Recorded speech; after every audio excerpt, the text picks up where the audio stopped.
Good evening, everybody. You're listening to another episode of the Tall and Short of It podcast. We're coming to you a little bit later on February 24th. It's around 9 p.m. I'm your host, Justin. I'm Aaron. Welcome back, everyone. Good to see you, Justin. Yeah, good to see you too, man. It's been quite a week. I was walking back from the office, and I was just thinking to myself, like, fuck, I feel like we were just recording.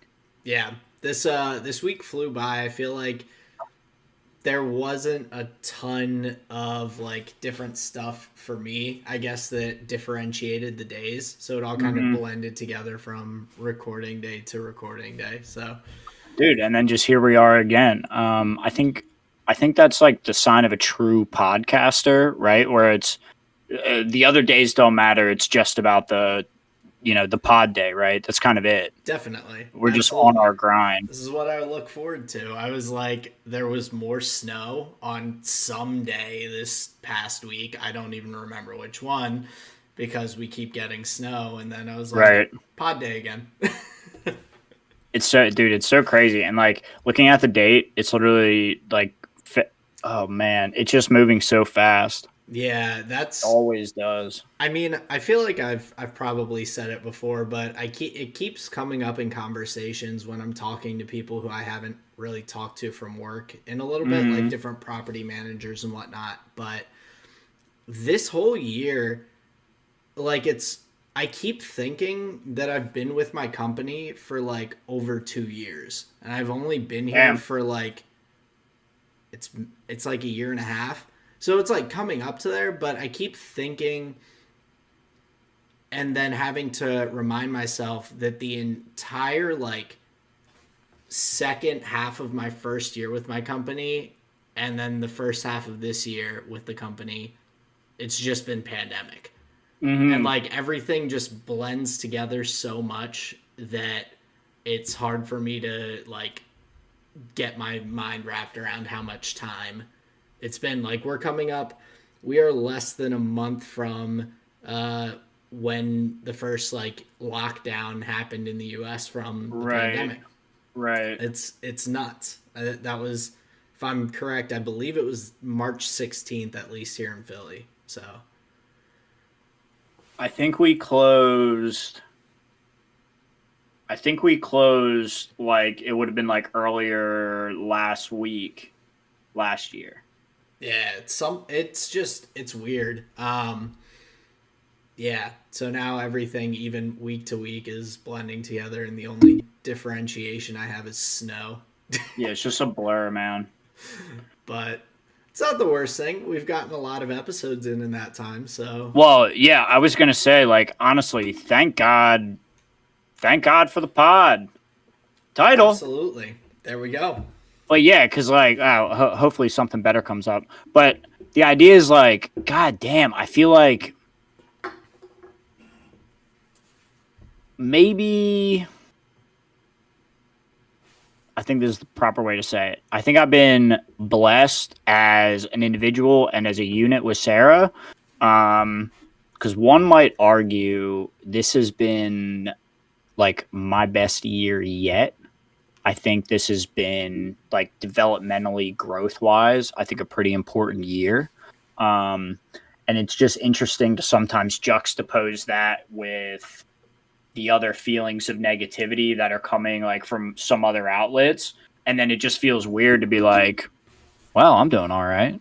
Yeah. You know what I mean? No, absolutely. I mean, it's when everything around the world seems to have kind of fallen apart, to have some stability and everything, and for things to be stable in a positive way is definitely a good thing. Yeah. And well, to that point, I think what I was getting at was the pod is stable and consistent. We've been doing it every week, so that's been giving a nice outlet anyway, and it's good to see the face of another.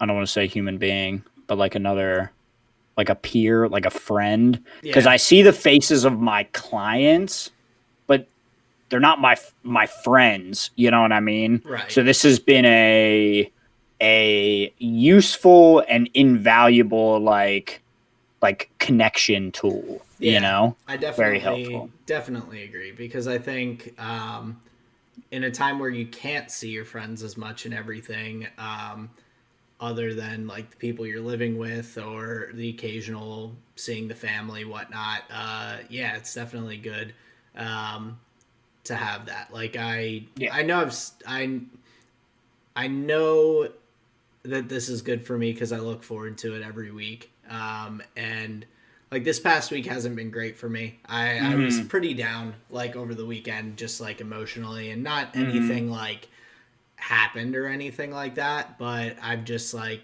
been going through some lower moods in terms of stuff. So having this to kind of bounce back to, look forward to, and everything, definitely brings up my mood a little bit. Even if I'm in like today, I'm in kind of just like a melancholy, like flatline kind of Right. state, but it's better than I was. So Well, can't also complain. that could come from the fact that you had to sit and wait for me for an hour and a half before recording. Oh no, my I was talking with one of Fucking my late. friends earlier, texting, and she was just like checking in on how I was feeling and everything. I was like, yeah, better, but Yeah, not great. So, gotcha.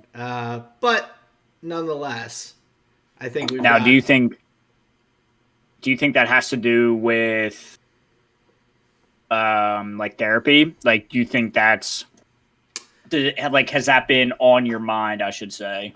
Um, Not necessarily due to therapy, like just some other stuff. Like over the on, I guess it was Sunday, I got a voicemail from the older lady colleague that had been Mm, kind of harassing me. So that was uh, like since I've blocked her number and everything, it doesn't notify me when she calls me, but then right. like it still allows voicemails to be left and things Yeah. like that.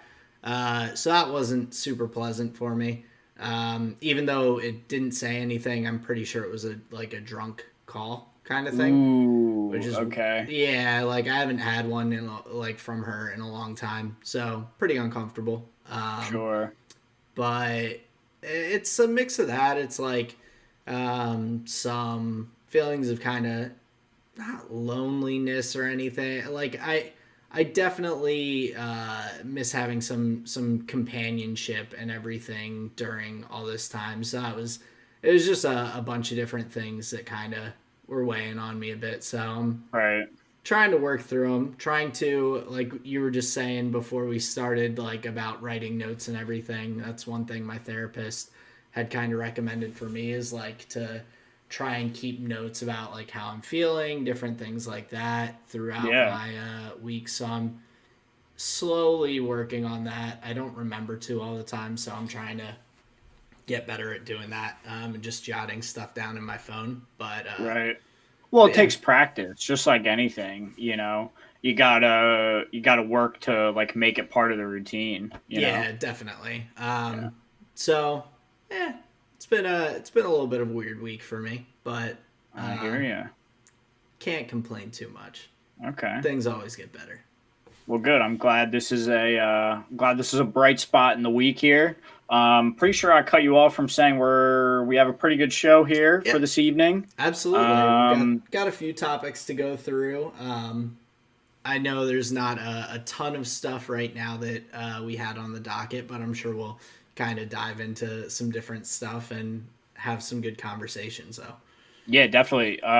You want to take us into the first topic? What are we getting into first? Yeah, so I wanted to briefly go into. I was actually on my way to work this week, and listen. I always listen to NPR, has this like your news, like 5 minute podcast thing in the morning that's on my Spotify. So I listen to that, and they mentioned Jay-Z and the fact that he sold half of his champagne brand to the parent company that owns Louis Vuitton, Dom Perignon, um, and some other different brands. And I thought that was pretty interesting because you and I have talked about, especially recently, talked about Jay-Z and like how Mm, he's kind of really transitioned himself from just being an artist into like he's put himself in a good position, like business,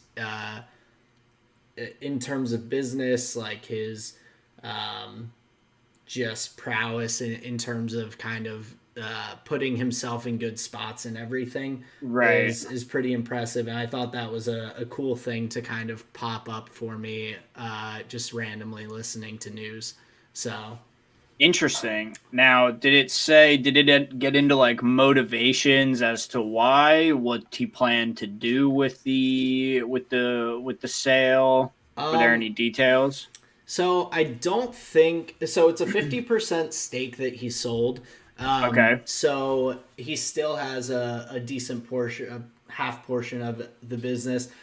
But honestly, I think it was. I mean, Dom Perignon, Louis Vuitton. These are like luxury brands, and I think he's just trying to work his way a little bit more into that market and everything. Right. Get himself in the eyes of some higher end clientele and everything. And I think that's pretty wild.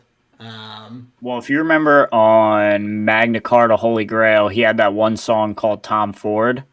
And obviously he's always dropping like, name dropping like watch names and hotel names and dresses and whatever the fuck. Interesting.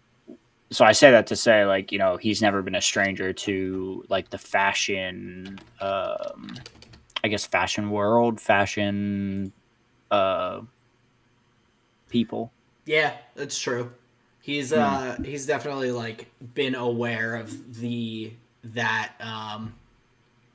segment of our world and everything. Well, and I think if Kanye West is your friend, you would be even more inclined to, be familiar with fashion. True. Dude. Kanye's latest design for the Yeezys are a little funky. They kind of look like Crocs, but like in shoe form. They're a little right. Weird, but well, weird. I can imagine he's not in the most prolific creative period of his life right now.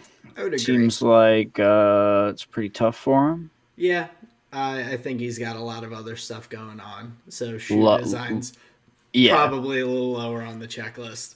Yeah, he just took a shit one day, looked in the toilet, and was like, there it is. All right, we're done. That's what it's going to be this year. Yeah, I don't know. I've never been super impressed by his like clothing line and fashion brands, but what? I know, crazy. It's God's gift to Earth, man. It might just be because I'm too poor for that, so I'm just like I'm beneath it. Well, yeah, that's the thing. You're a lesser type person. I am. I'm not. Yeah. I don't have that artistic brain. Like you can't appreciate it. It's very smooth brain of you to say. Can't appreciate the big brain plays that is Kanye West in his fashion. Sounds about right. Yeah. I mean, I'm looking at my closet right now at 50 of them. Steal that shit off the fucking flex harder conveyor belt. Bro, you saying smooth brain just made me laugh because I was thinking about when I was playing Valorant this weekend and got bullied by some middle schoolers. Did they call you smooth brain? They didn't, but it sounds like something that they would have said. Oh, bro, that's so funny. I always hear the funniest shit from JP and Kyle. Yeah. And Kyle says that. He's like, ooh, that was so smooth brain of me. I'm like, yo, that is so funny. Like, it's great. Imagine what that like would look like. All the folds and shit that we have. Just a smooth brain, nothing going on. It's just a like lump. That's God, dude, like that idea is so funny to me. It is a pretty good insult. No, these kids were just like, they started out, they like call me out in the lobby and they like they're like, yo, what's up, Aaron, kind of thing. And I was like, yo, what's up? Well, and that's unfortunate because your name is your handle, right? But then they start like, so they can get like personal. They start going like being real weird. Like they were making like moaning noises. I was like, all right, guys, like don't get too excited before the game starts. And they're like, yo, we're 12 and 13 years old. Why are you're an adult? I'm like, whoa, like you guys started like being weird in chat. And I was like, this is you could never convince a jury of that, man. And then from that point on, like I played decently, but they were just on my case the whole time. I just like muted them. I'm like, not worth. I did say that you're not worth anyone's time, so I'm not going to respond to you. And then they got really mad. And they were like, you just said we're worthless and blah, blah. I was like, no. This is what I said. And repeated it. Yeah. I'm like, Jesus. I'm not going to get bullied by a bunch of 12-year-old kids. Sounds like you did, dude. It sounds like you did. Yeah. Middle schoolers are mean, man. I don't know if you remember how mean middle schoolers can be. It's a brutal place. But they're at the point there that they like know the mean things to say, but don't have the developed filter to know like not to say them. Like they haven't gotten to that point. They're like, oh, I just learned these mean things. I'm gonna just use them. Right.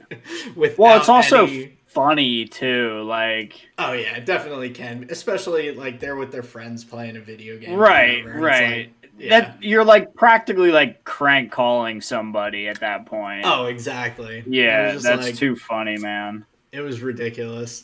Nice. I haven't been bullied that hard in a while. I feel like everybody needs it, you know, every now and again. Humbled me a little bit.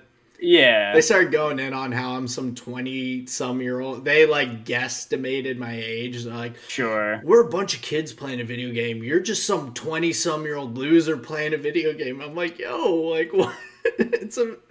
Video games aren't fun when you're older? Like, come on. Right. Damn, it's 2021, man. Yeah, come on. It's not just for virgin simps and incels, dude. Yeah, I'm not living in my mom's basement anymore. Neither am I. But yeah, thank God this isn't Twitch. Super off topic. Oh yeah, if we were on Twitch, then that'd be bad. Those words are banned. They are banned. Banned words, man. Can you believe that? Like, I'm surprised that we're living in a society that's like starting to be so okay with like censorship. I mean, it's a weird thing because there are definitely like things that people think are censorship that really aren't. Right. Like, I feel like I'm trying to think of like some different examples, but that don't get like too crazy political, I guess. But there are like certain things like you can't go and yell fire in a movie theater. Like you can't just go and be like, oh, there's fire when there's no fire and like freak everyone out and whatnot. But yeah, I think people are getting a little too soft. Like when I was, I don't know, 14, 15 years old in old Call of Duty lobbies, I had people telling me they hope my family gets cancer and to kill myself and stuff like that. And now people are just calling each other smooth brain. Which is worse? I don't know. Yeah, I don't know either. Like, to me, I feel like the old ones were more aggressive. Definitely more aggressive, but not as insulting necessarily. But I do find some might argue that it's only as insulting as you let it be. You give the words power. You know, somewhat fair, but you can also there's some, I don't know. It's a weird thing, but like banning certain words, especially like virgin, simp, and incel, like unless you're actively being super derogatory and just like using the, like, I feel like if I'm going after someone, if I had that in me to really, really like try and throw some mean stuff out at someone, those aren't the words I'm going to be using. I'm not gonna just be like, oh, you Say don't the have words out loud, sex. Aaron. No. Say the words out loud, dude. There would be some colorful language, I would say, but Nice. I like colored language. no, not colored language. I got him. No, I don't go there. Got him. I do not go there, but yeah, no, I think just basically being like, haha, you don't have sex, or haha, you pay money to women who don't give you the time of day. Those really aren't big insults. So like banning simp virgin and incel as like these like hate speech kind of things on Twitch is a little bit weird. There are much worse things people could call you. This is true. Much worse.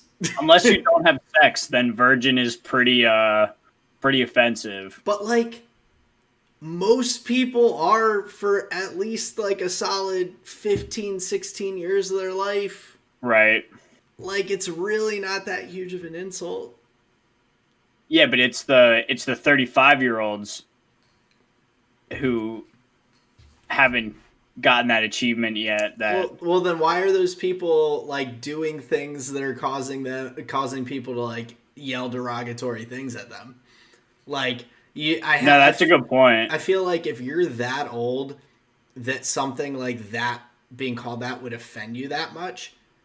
You have to be doing something to bring it on. Like no one's gonna go out of their way, look at you as you're walking down the street, and be like, "Ha, that guy," and just like start throwing. I mean, unless you have a fanny pack on, or like if you have a fanny pack on, I can say with reasonable certainty that you don't fuck.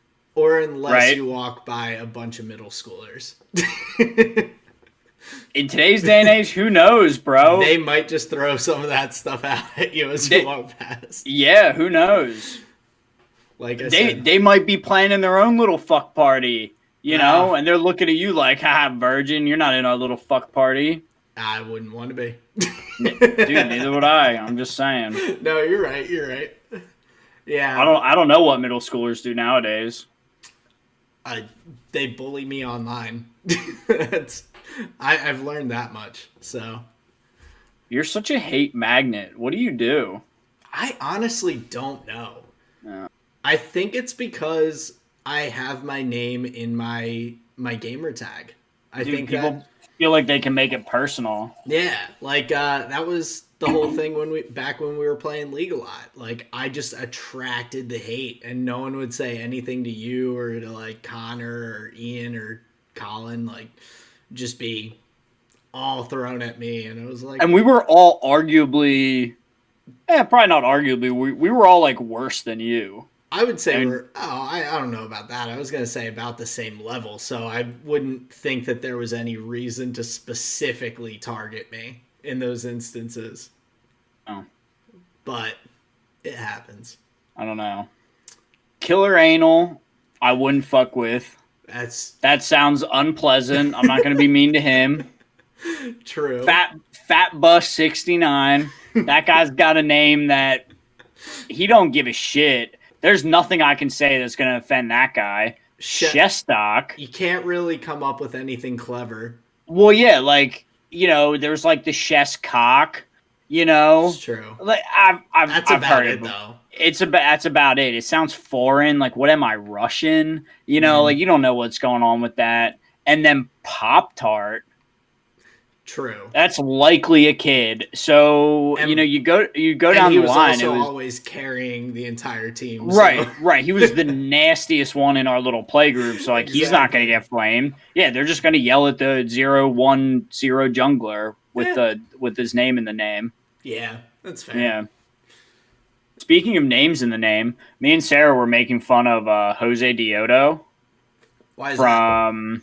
It's just such a long name. He's on Dig, right? No, it's Dardoch who's Dig. Jose Diodo is the jungler for FlyQuest. Yes. Yeah, it's just so long. My joke was that like the game's over by the time they're done saying his name. That's actually a pretty good joke. I like like And Jose Dioto goes in for the gang, and they're killing the Nexus. I'm trying to think, like, well, I know we had talked about some of the other names, but were there any other, like, really long name? What? There was one at Worlds. It was like a Turkish league player or something that had a really long name. And I'm trying to think who it was. Or maybe it was a team name. It was a team name that, like, teams didn't want, or that the casters would always, like, read it fully out. It had, like, numbers in it or something like that. Not was it the European FC Schalke 04?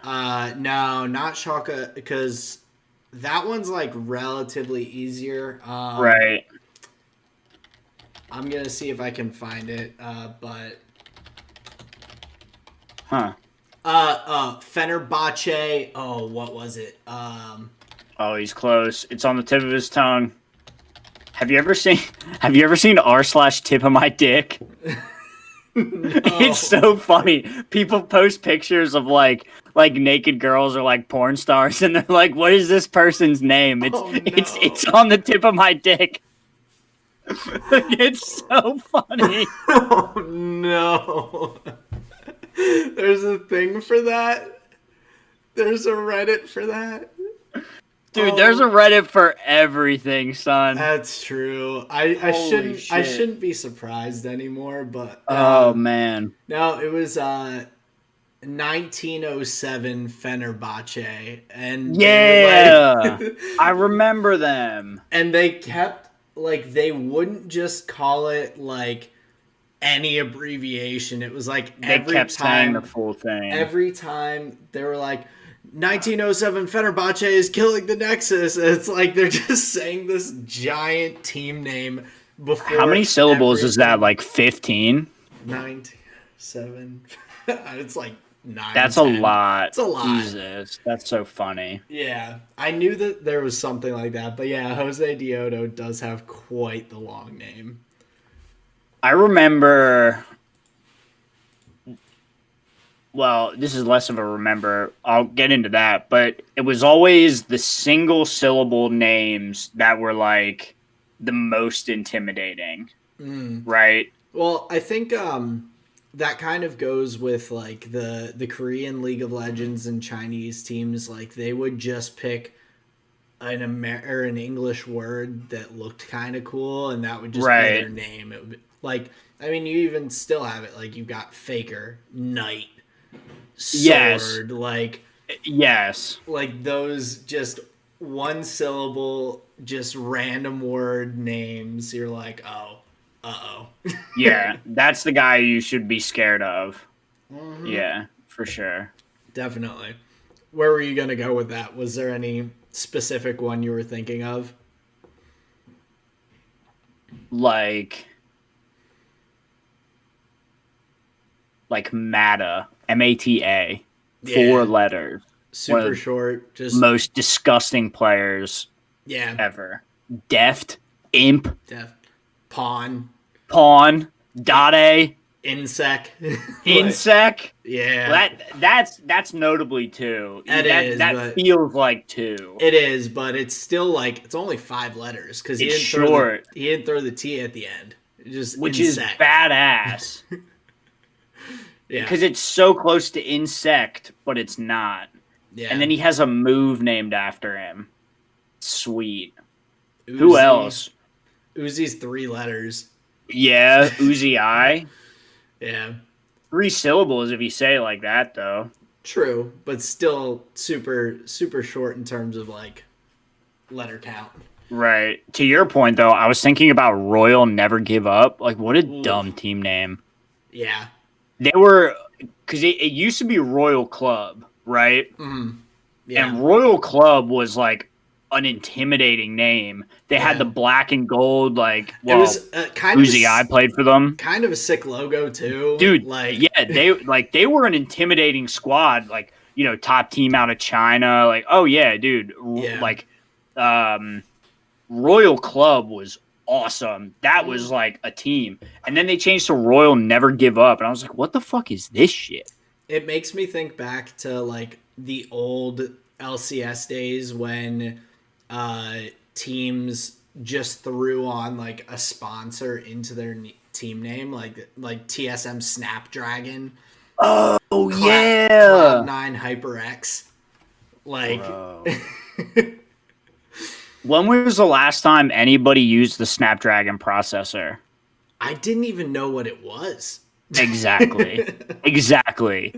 The year TSM picked them up as a sponsor, they went out of business. That sounds about right. Yeah, no, I remember that. Interesting. Yeah. Yeah, man. Long time fans of this game. But Royal Never Give Up is just like random words. It's not a sponsor or anything. Yeah, yeah. It's so I'm really weird. not sure where they came up with that. And I get the message, right? Like I get the message. Yeah. It's just a kind of a lame one. I remember World Elite was a Chinese team. Team That's WE. yeah, that was a cool because they had that sick logo. Yeah, it is a cool one. Taipei Assassins with the fucking It was like a ghost looking abominable snowman type dude. God, that was cool. Yeah. Oh, now are we just naming like championship winners? Yeah. Are we just naming finalists now? Basically. Samsung White, dude. No, it was blue. It was blue that won that series, right? Samsung Blue won that year. Yes. Which was insane because White was the better squad. Like through and through, White was so much better. 100% the better squad. They just what a year. Blue peaked at that was one of the best years for League. I think so. Because the Worlds tournament was so fucking exciting. Yeah. The amount of storylines in that tournament was insane. But that was the first year that Faker wasn't there. Right. It was the year after winning Worlds. It was season 4. Like he did the back-to-backs. Yeah. He did the back-to-backs and then they didn't make it. Yeah. Right? Yeah. Check the LoL wiki. No. Bring it up. I think you're right. Because I think it was back-to-back, and it was every year that it's been in Korea, Faker hasn't made it to Worlds. Yeah. So. Fucking. What's his name? Who was his AD? Piglet. Yeah. Piglet too heavy. No, but he won with Piglet. He won with Impact. And then Bang.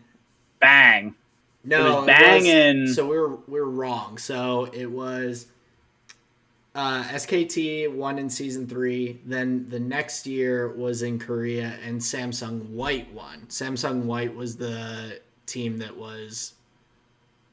Is that what we said? That they were the better team, or did we say Samsung Blue? Blue won that year with White being the better squad. No, I think it was the other way around. It was White was the peaked at the right time, and Blue had the better squad. Right. And then SKT won back-to-back the following years. Okay. Season 5 and 6. Right. So. Gotcha. Okay, that makes sense. Yeah. I see where we fucked up. Not that bad though. No. But I remember what was the name of Moscow 5's 80 carry? He had a long name. Ooh. So there's Alex Ish. Diamond Prox was in the jungle. Genjo was their support, right? Yep. Gonna make me go and look up. Oh wait, I have Moscow 5. I'm on the LoL wiki already. No, Genjo was the 80 carry. Gosu Pepper. Gosu Pepper. That's the name that I was thinking of. What a name! And then they all went on to be Gambit Gaming. Yep. Dude, what a squad. You had Darian in the top lane. Dude. Darian was like the most ridiculous when he played the AP Warwick top lane. Well, they all were. I think that's what was so exciting about them is they all were playing like the most innovative picks that you could have been playing at the time. Well, and they were crazy aggressive about it too. Like Diamond was constantly like Diamond Prox was the first person to really start like counter jungling and things like that. Like and he was like, do you remember the build? So that was back when it was runes and quints. Oh yeah, I do remember. There used to be spell vamp quints that were 2% spell vamp, right? You could have 3 of them. Yep. So he played spell vamp Shyvana competitively in the jungle. So that fucking it was just healing him as he's punching these things. And he's literally full health.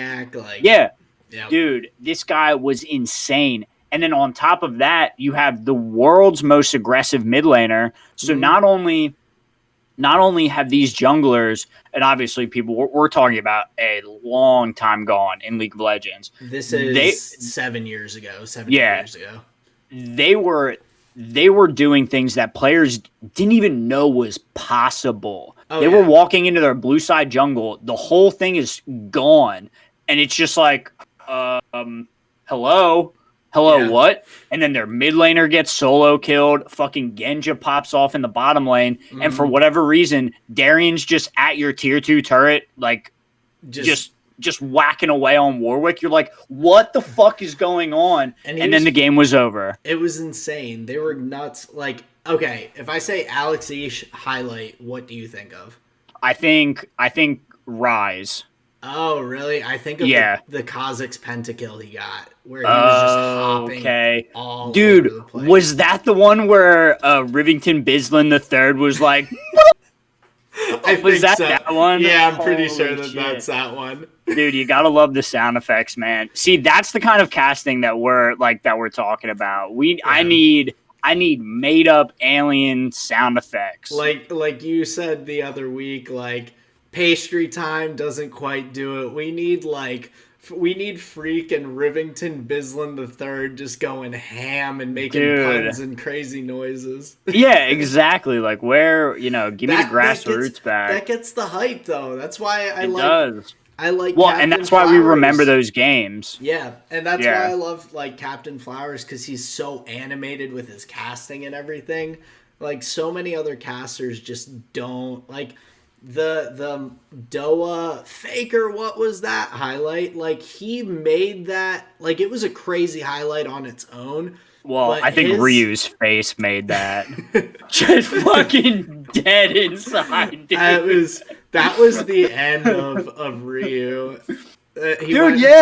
He just like fucked off over here to North America, and like he was never great again. He played for H2K for a little bit too, and didn't do anything remember for them. Like, with Prolly. Yeah, it just another throwback name. I mean, I know he coached relatively recently, but back when he was like a player was. Well, he was the mid laner for the North American Complexity squad. Yes. Yeah. Very. He was like the only decent player on that team anyway. Mm-hmm. Yeah, I think they're all flipping burgers at Burger King right now. I hope that they're doing something. Streaming to their 300 fans, thinking they're still relevant. I hope not. At least like people like Alex Ish, when he got done boosting teams from Challenger.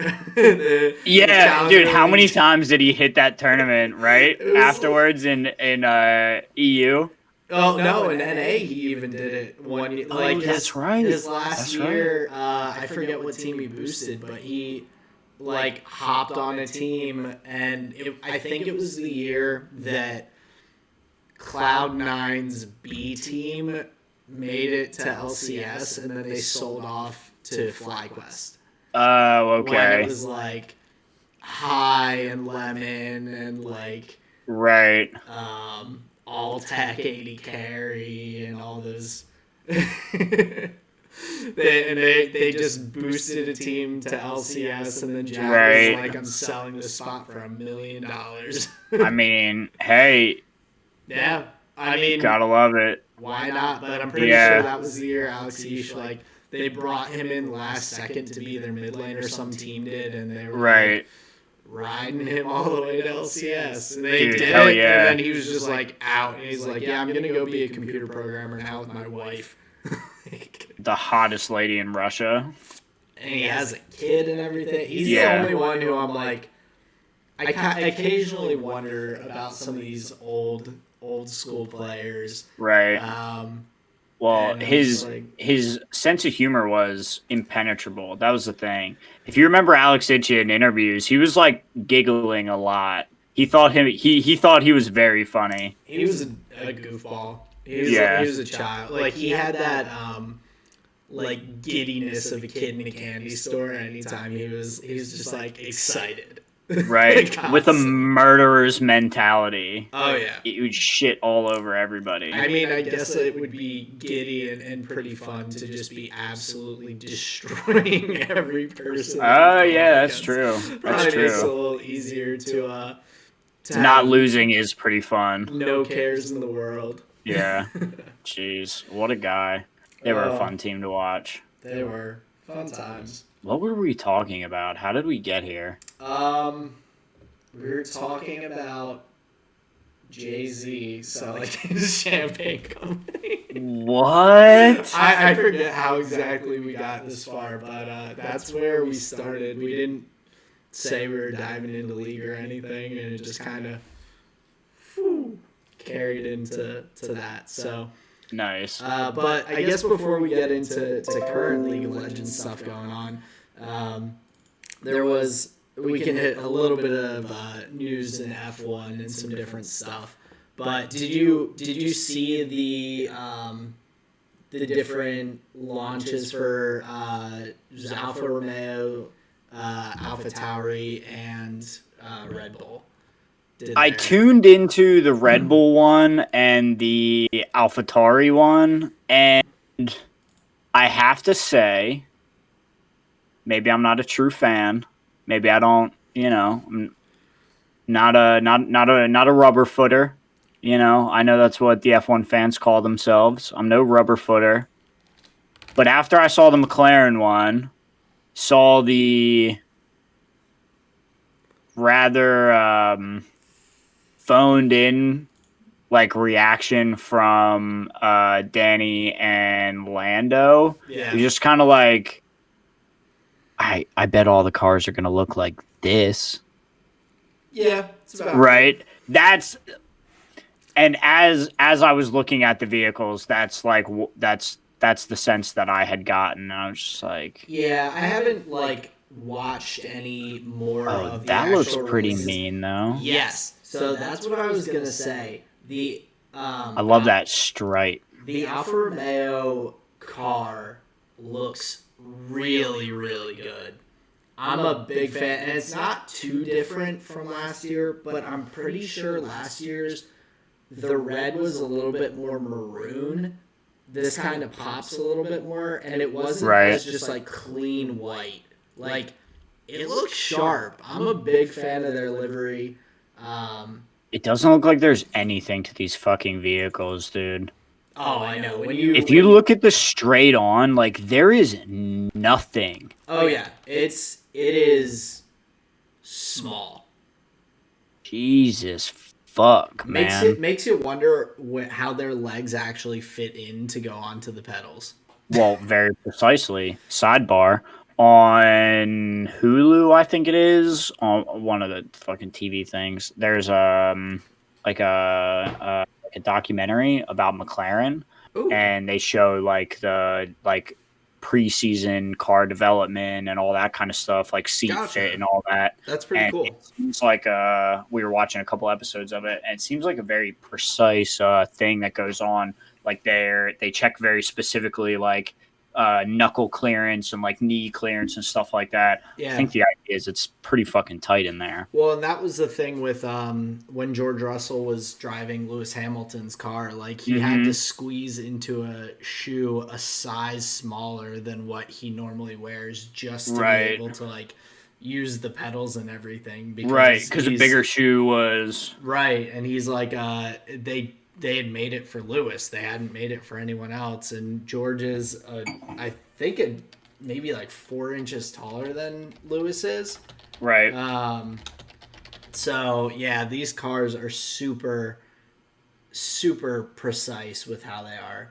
Yeah, George Russell is 6'1" and Lewis is 5'9", so he's 4 inches taller than Lewis. Wow. Wait, you're telling me Mercedes just didn't make him his own Silver Arrow? They did not. That's despicable, man. I know. And then they screwed him out of a race win. Ugh. Can you believe it? But yeah, I was excited to see Alfa Romeo's car just because I thought it looked really cool. Right.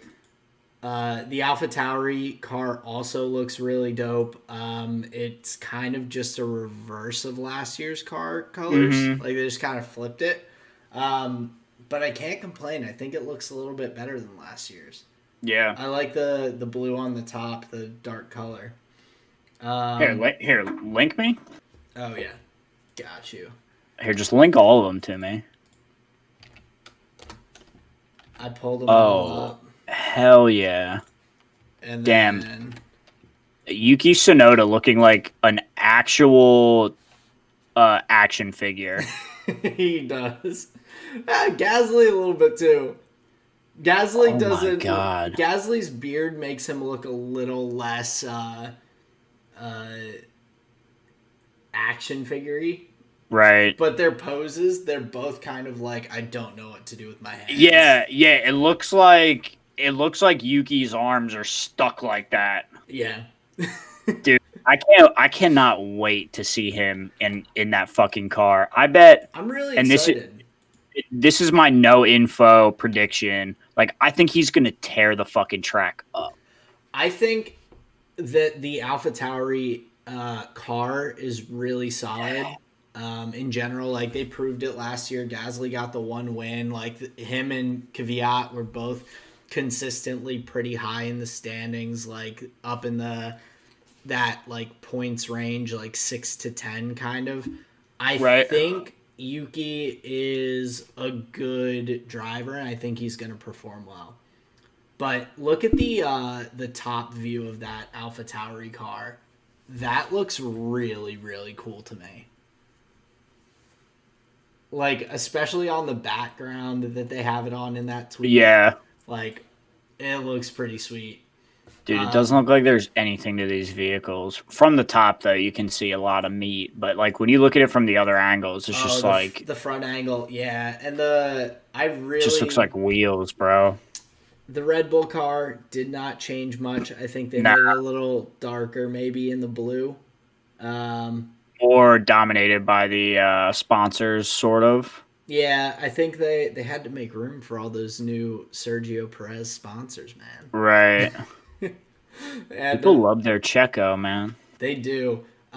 People were like really hype on his helmet. He like released his showed what his helmet design is and everything. Now, do they design those? Do they have like a say in the helmet? Because I saw a lot on Lewis's too with the stars. Yeah, all the drivers like design their own, or at least like work with a designer to create their own helmet. That's why Vettel's is so boring. Because he's German and he's just strictly like, this is, I am a driver, I don't need fancy helmet.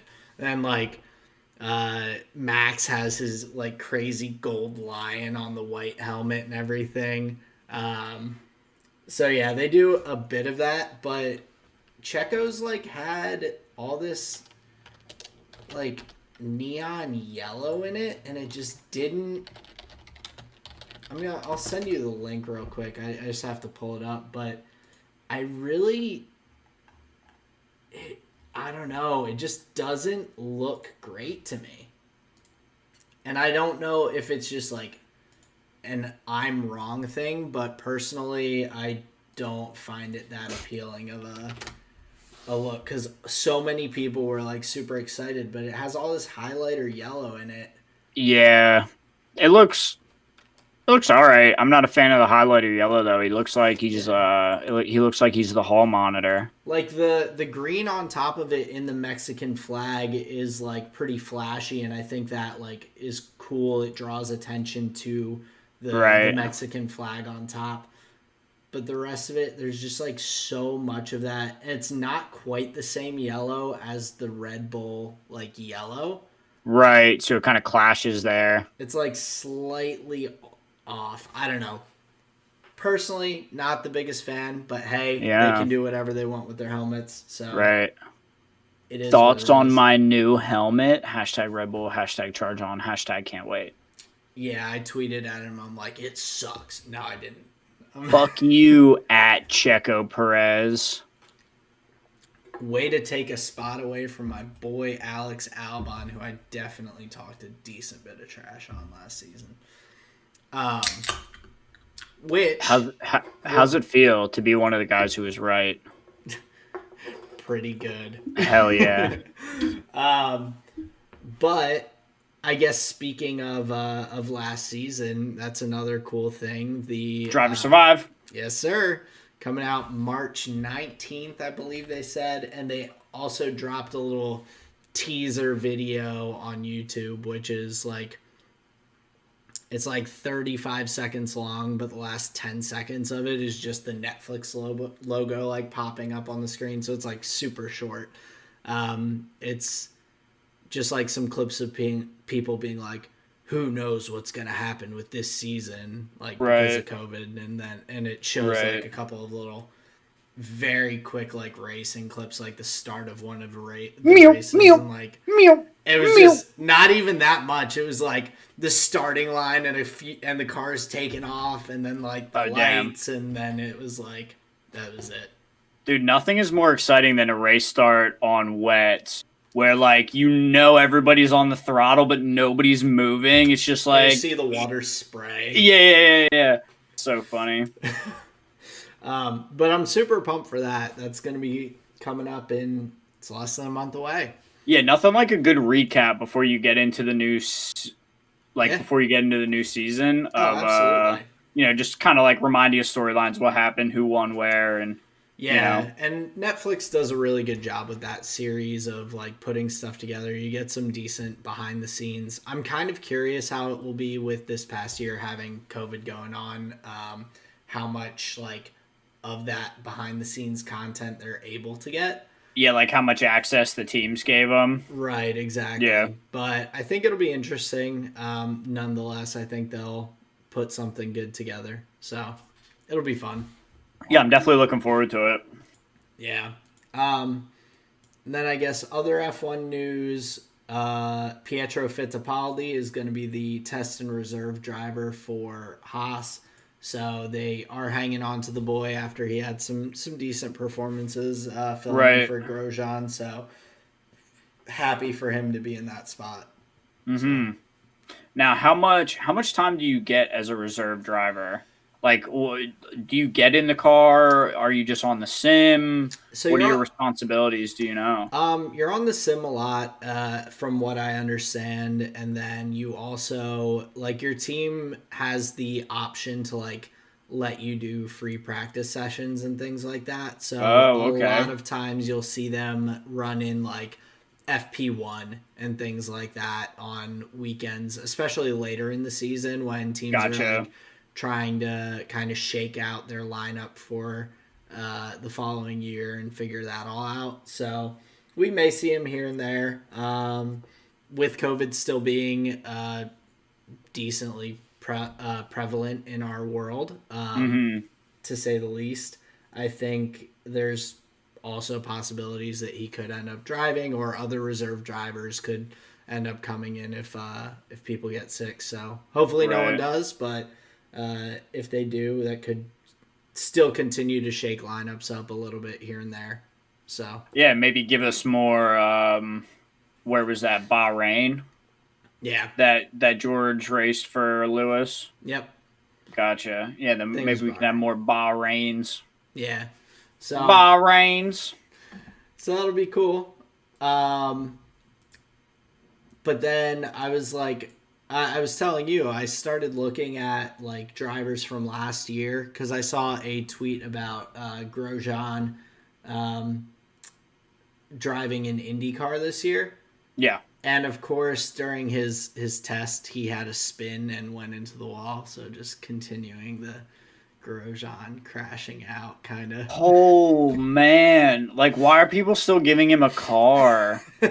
Like Yeah. literally multi-million-dollar vehicles. They're like, yeah, we know your history. We're fine with it. Yeah, but he did his first IndyCar test. He spun into a wall on a tire barrier. Going around one of the laps, so not a wall. It didn't do crazy damage. He was a little bruised up and sore from what I was reading, but overall good. He said that he felt like he was back at home, like driving. Oh, nice. So that's good. I think he still has a little bit of residual like stuff with the burns on his hands, but he's able to be back driving, back in the saddle. So, well, that's good. Yeah, at least until the nightmares and flashbacks start keeping him up at night. I hope not. That probably like. I mean, think about it. That's like a very real outcome. Oh yeah, like I had some rough nights sleep this past week, and it was like from a phone call. Well, that and just like in general, I was having some weird dreams and just like waking up at weird hours of the night, not being able to sleep and whatnot. It would be a lot worse for me if I had something like that happen to me. Sure. Like I can't imagine, but hey, he's back in the saddle. I started looking up what some of the other drivers from last year who don't have an F1 spot are doing. So yeah, I looked up his buddy Kevin Magnussen, and I got to learn about a new racing sport that I didn't know of. So Kevin Magnussen is driving for Chip Ganassi Racing in the 2021 WeatherTech Sports Car Championship. Hell yeah. And so it's kind of cool. So it's like a North American, I think, championship that is kind of based off of Le Mans, which is the 24-hour race that is done in Europe. Yeah. And so they have a 24-hour the Rolex 24 Hours of Daytona, a bunch of other races throughout the season, but essentially it's like a 3-person team that drives one car, and they have like different length races. So the Daytona 24 Hours, like they basically the goal is that they drive the car, whichever team can get their car to do the most laps in 24 hours, essentially. And so the car is just nonstop going for 24 hours straight with just like pit stops and things like that. I think they have to go at least an hour before they can make a stop, or before they can add like fluids to the car, like cooling and like different things like that. I was reading up on some of the rules. So there's like Daytona 24-hour race. There's a Petit Le Mans, which is like a 10 or 12-hour like mini race. Okay. So yeah, there's and I think it's like a 10 race season in these like super cars. Like the cars, I'll send you a link. These cars look crazy. So if you like click that link, it'll bring up the what I'm looking at. Oh wow. And yeah, these cars are like pretty cool looking, but they're definitely like supercars. Jeez, oh man. Yeah, and they're in there. Apparently, they typically will look at, or they'll do like 2-hour long stints before they swap out. So pretty crazy long races. Well, and I have to think, like, how do you know where you were at on track? Like, because you come off, you put fuel in, you do this, you do that. Like, so somebody says, like, yeah, you're in 10th, but where's 9th? You know? Yeah, I guess it's all based on, like, because you would see 20. Right. You would see number 27, you would see number 15, and they would all be at different spots because of just like timing and whatever. Oh yeah, it's not like you're not able to necessarily be like looking to catch a certain person like you are in a Right. normal You just want to be race. on the track for the It's most like amount of time. on the track going as long as to drive as many laps as you can. So I guess you Right. can people will tell you like, oh, you're a lap down from this car, or oh, you're whatever, and you just have to go for it. Just keep on going. Yep. Jeez, man. Keep on trucking. Swap out drivers occasionally. That's crazy. Yeah, it was a pretty wild thing. And after we talked about the extreme, what is it? Extreme motorsport? Extreme E, I believe. Extreme E, yeah. Yeah. I was like, I didn't realize how many different like racing championships there are. Right. And I'd be interested to know like when they all started popping up. Yeah, it's definitely interesting because I feel like it has to be relatively recent for some of these like supercar ones, especially. Right. Because the tech wouldn't have been around for those like kinds of vehicles. True, but then we have like Le Mans, which has been a thing for I think since like the 1930s or something crazy like that. Right. So I doesn't guess Le Mans like have developed into other races? That maybe, makes sense. And whatnot. Now, what do they race at Le Mans? Is that GT? GT3? I think so.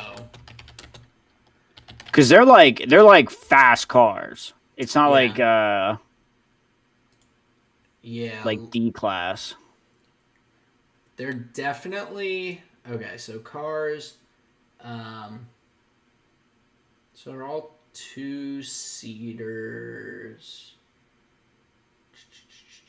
So they're like prototype cars, right? Not in production, but you can make 20 of them. Basically, yeah. Right.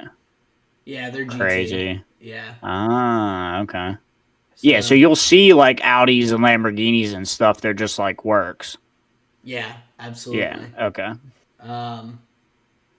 Which it's wild, and seeing on the Le Mans like wiki, seeing the difference between the original cars and the current ones is a very big difference. Oh, so, I imagine. Yeah, geez, man. Yeah, but pretty cool seeing that he's still driving as well. Then, of course, Alex Albon is the reserve and test driver for Red Bull. Mm-hmm. I was trying to figure out what Danny Kvyat is doing, and he, I think, is just taking a vacation. It's everything I read was he wants to come back in 2022 to F1, but that he wanted to take a holiday and to like so he can figure out what he wants to do in the future. Right. So. That's like the guy who gets out of high school and says, "I'm going to take a year off before I go to college," and then he's just like a manager at a Redner's, and then his life's over. Yep, exactly. Like, I can understand thinking you could get back into F1 if you're a 2-time world champion. Right. But if you've never really like ever won, I don't care that you used to do this, bro. You weren't good at it when you did it. Yeah, and it's tough because like he had one of his better years this past year and still got bumped out. Like, right. He was like, I mean, he had a number of like points finishes, like was driving pretty decently, and then they're like, he had to look at Red Bull a couple years back, like he was you know. They're like, see, man, we're bringing in the first Japanese driver in however many years. So, I think that was a good call. I think so too. It's gonna be exciting. Like, I am really excited to see how some of these young drivers do, and how they perform kind of moving from the like F2 circuit up to F1. Yeah. So, well, they race on the same tracks. It's just like speed differential, right?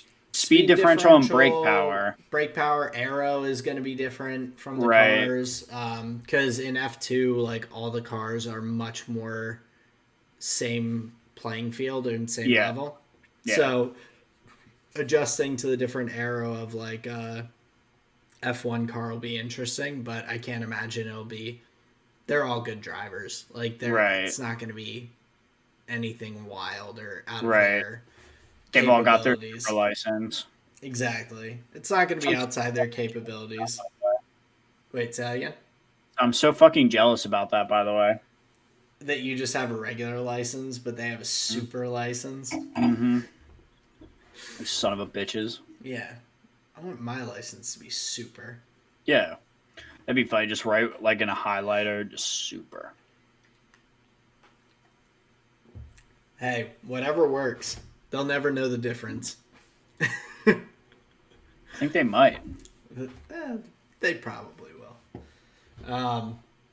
But yeah, that was kind of everything that I had looked at for F1 this week. It was a fun little dive that I did into where are they now.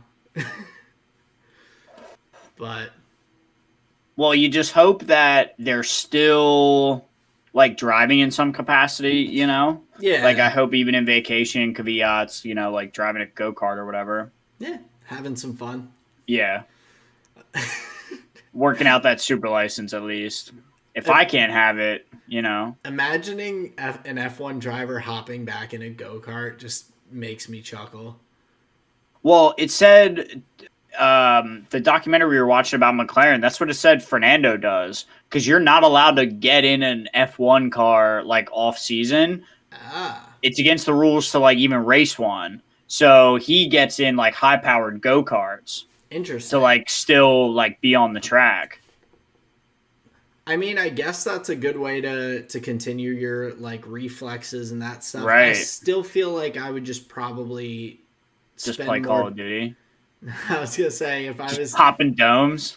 If I was in their position, I'd probably just play a lot of sim racing games. Right. Like I feel like that's a better, more similar use of my time in terms of like learning tracks than going out karting. But I guess karting you get the real feel of like the movement and like G-forces and stuff. I imagine you really got to work up to like being able to like move against that. That's true.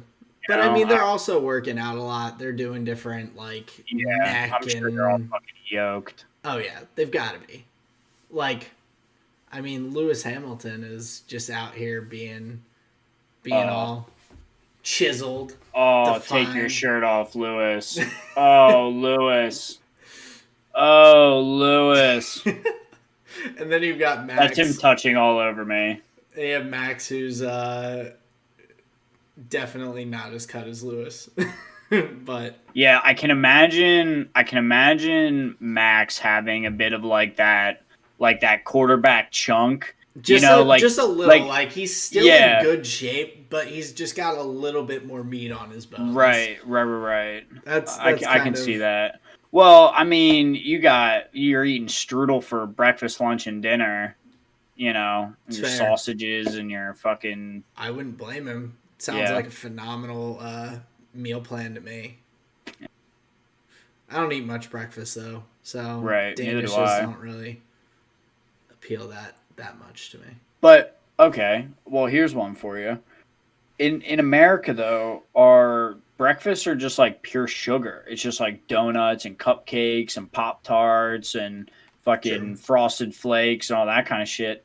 Like I remember having like bread and meat for breakfast. Like I remember having like prosciutto on bread and stuff when I was over in Germany. It was like way healthier. Yeah, I'm trying to think what like I think when I was in Spain, like I still didn't typically eat breakfast. I was just like getting espresso. It's the only breakfast you need, bro.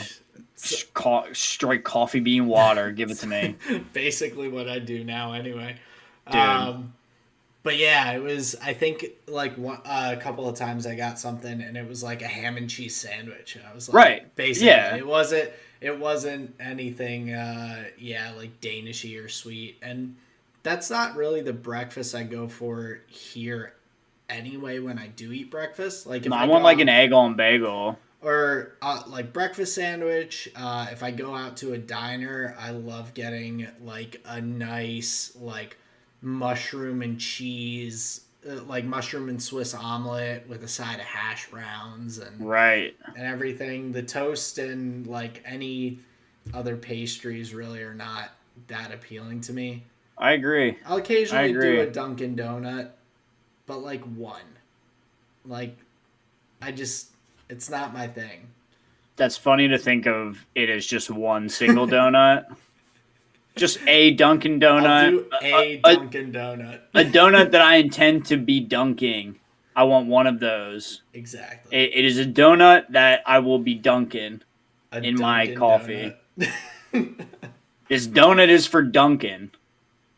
That's just Did you know they're changing some of their like store signs to just be Dunkin'?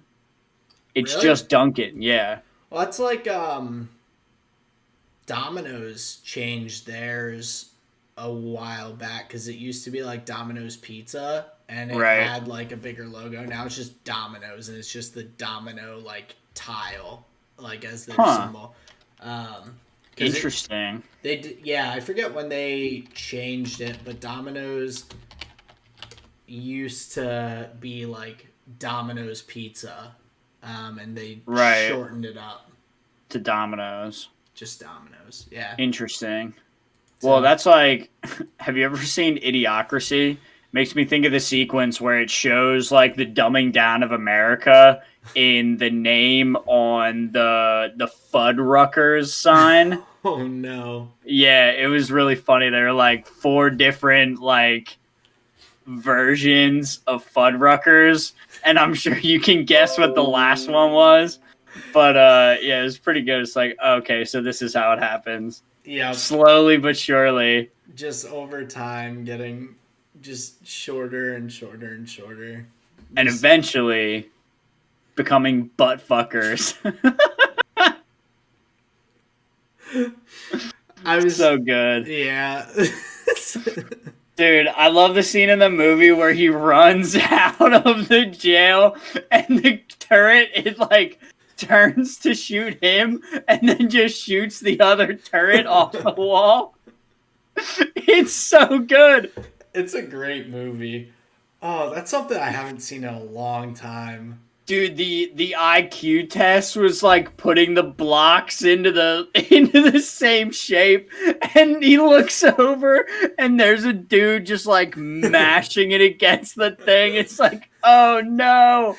Well, that's I saw like a TikTok that was supposed to like piss people off. It was like a thing and it had like all these different shapes and you were supposed to like put the block through the right shape kind of thing. Right. But all of the shape blocks fit through the rectangle hole. Like so you could drop them all into the same thing. So they start out, they're like, so we have the rectangle block. So where does that go? The rectangle hole. They're like, then we have the half circle block. Right. Where does that go? You got it, the rectangle hole. And we've got the cylinder. So where does that block go? Yup, the rectangle. It was just each one. And I was just laughing at it the whole time. It was phenomenal. How many hours a day do you spend on TikTok? Not that many. That's good. Maybe a half hour I'll spend like when I'm just I mean, it's still a decent bit of time because they're short, but like when I take a mental break at work to just kind of, since I can't take a normal break and go talk to people because that's like, true. COVID and stuff, I'm just like, all right, I'm going to check out for 15 minutes and just like scroll Twitter and check out TikTok and stuff. Okay. So too bad. Yeah, no. It could definitely be worse. I don't want to go down that rabbit hole too far. No. It's it's just such a time sink if you get really into it. It's not worth it. You don't get the value back for your time. Yeah, it's like a cigarette, man. Like the first couple, you really feel that buzz, and then after that, it's just a habit. It just smells bad. Yeah. I've never really gotten that into that. I've had a drunk one here and there, but it's not good. Yeah, don't want to go down that rabbit hole either. No. But fortunately for myself, I feel like I don't really have issues just like giving things up like I did with alcohol in January. I was just like, all right, I'm just gonna not drink. It was fine. So what are your vices then, Aaron? What do you do behind closed doors? Play a lot of video games. Right. Watch a lot of Netflix and stuff like that. Nah, like the real gross shit. Gross shit. Like what do you do that you would be disappointed if anybody else knew that you did? I don't know if I have anything that I'd be that disappointed. I feel like I waste a decent bit of my time just like I watch a lot of YouTube. I go down some YouTube rabbit holes. Okay. Nah. Interesting. Nothing. I feel like I just waste a lot of my own time doing stupid things like that, which is like like I haven't like read a book in a long time, which I keep meaning to do, and then I just don't do it, which I'm disappointed in myself about. But like, well, what book are you trying to read? I don't know if there's anything like super specific, but I just want to like I feel like I should find something that is not just like screen time. Like my screen time is like the worst thing probably that I do is like I am on a computer for 9 hours at work. Right. When I'm not like working and I'm just killing time, I'm on my phone. When I get home, I'm on my phone or playing video games. And then before I go to bed, I'm watching Netflix. Like I basically have like nonstop screen time for my entire day. Which is definitely not a good thing for me. Yeah, that seems well, does that impede your sleep? Because you said like you're on your phone like even before you go to bed. I mean, I haven't slept well in a really long time in general. I don't know if it's related to that, but I haven't slept well since like I was in like my sophomore year of high school. Like I started not sleeping well or not being able to get really good quality sleep and just like being constantly tired all the time. Do you wake up at night? Do you have like nightmares? Not all the time. Sometimes, like this past week, I've woken up from like nightmares pretty much every night. And like the one night I woke up at like 5 a.m. after going to bed at like 12:30 or 1 and then couldn't go back to sleep. Like I just and it wasn't fully a like I sometimes have ones where I don't want to go back to sleep because I'm worried that I'm gonna go back into the nightmares. But that one was more of a like I was just like wide awake when I woke up and like just couldn't fall back asleep. Gotcha. So interesting. Yeah, because there and with the like screen time and everything, like I don't feel like that's the cause of those things because I will like. There are some nights where I'll just like lay with nothing on, no lights, just darkness in my room, won't be able to fall asleep for like 2 hours. When you're laying there, what are you thinking about? Like what's going through your head?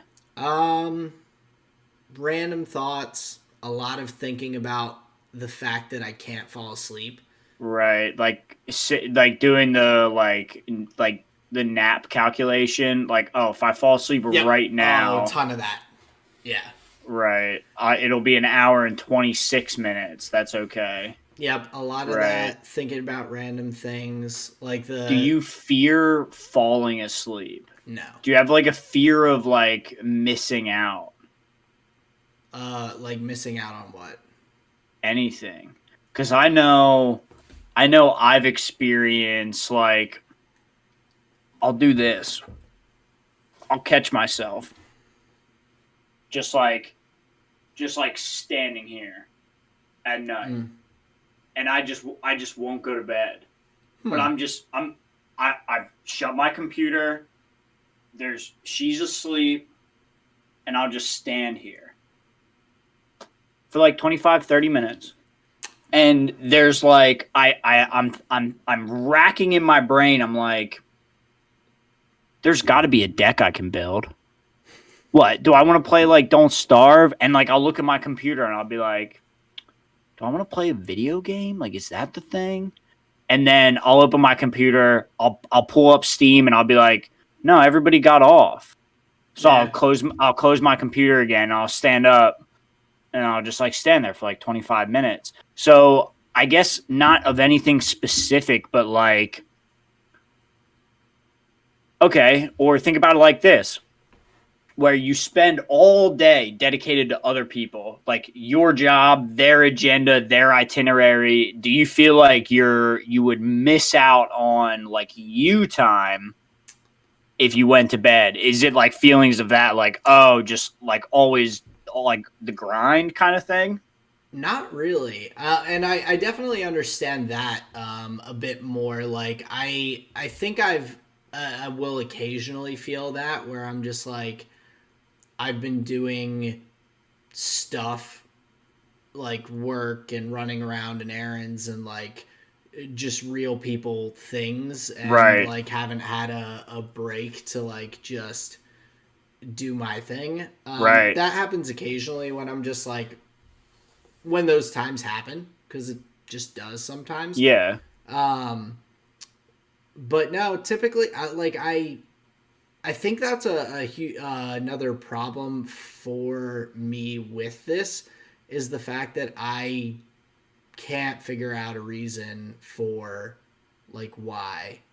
Like I just kind of like I'll lay there not like trying to just like find like I'll spend a lot of time like trying to do things that will like make me fall asleep. Like I will sit there or lay there with my eyes closed and try to like just empty my brain of anything, and then just like thoughts pop up and like different random things. Or I'll try and like close my eyes and like just imagine just like black, like just the color black to clear everything out, and things just like pop up.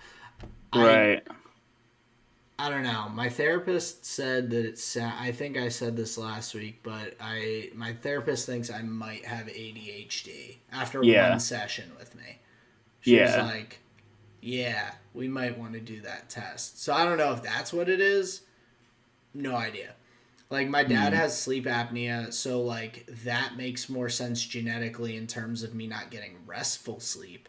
Doesn't make any sense for me in terms of not being able to like fall asleep. But you haven't talked about any kind of symptoms of like sleep apnea. There's no like snoring. You don't talk about like nasal congestion. You don't sound like you're. I definitely like have had people tell me that I've snored before. Sometimes like roommate in college telling me I've like talked in my sleep, things like that. Damn. So those are like definitely sleep apnea type things. Yeah. I don't wake up like gasping for air. Right. Okay. But yeah. Weird, man. Life's a weird thing. I'm sorry to hear that you don't sleep, dude.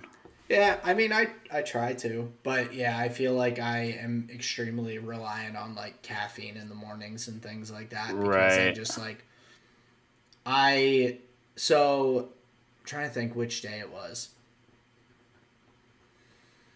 I think it was Sunday night. because I had like a really bad night's sleep Saturday night. So I was like, I'm gonna go to bed a little bit earlier on Sunday night. Like, no one was online playing video games, so I'm like, all right, just gonna hop off, like shut things down, go to bed a little earlier. Because I think I was worried about having such poor sleep over the weekend. Mm-hmm. That I was like, if I go into my work week with all this bad sleep, and yeah, it's a rough way to start, man. I had a really like solid night's sleep. I was like, oh, I actually like I woke up and I was like, can't remember the last time I felt this well rested. There you go. It was like a good thing for that day, right? But also a terrible thing that I couldn't remember the last time that I had like a restful night's sleep. Yeah, seriously, like, she's a man. Probably months. So. Damn. I don't know. I just think about it. Well, as much as I can. I imagine your wallet hasn't though. Your wallet's like, stop, just sleep. No coffee. Yeah, it definitely doesn't help. But so that's your vice. We got to the bottom of it. Yeah, it's coffee. Caffeine is definitely tough. There are definitely days where I'm like, I need a second coffee. Oh, bro. But today was a 3-cup day for me. I've done better with like not getting the crazy expensive stuff that often. Like I try and reserve. Yeah, we just need coffee and cream. Coffee, cream, and sugar. Black coffee. I don't even.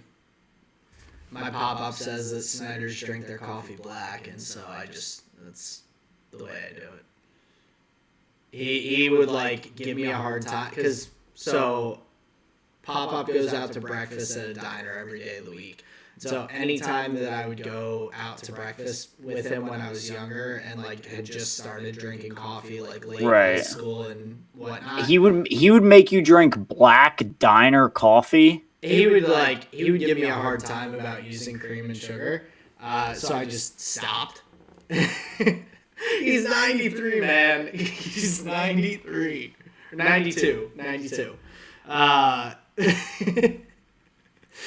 So now I just drink coffee black. I'll get like a hazelnut blend or like a French vanilla blend or something like that. That's even worse. That's literally even worse. How is that worse? He just rolled over in his grave. He's still alive. Yeah, okay. I saw him the other weekend. Well, that's good. I'm glad to hear that. But yeah, no. He doesn't know it's French vanilla. That's why he still respects you. But if he knew it was hazelnut, he would think you were a total fruit. When I go to diners with him, I just get black regular coffee and just. That's not regular coffee. That's a mug that they dunk in the toilet and then serve to you. Diner coffee's not that bad. Yes, it is. Like Brian Callen would do. Yeah, it is.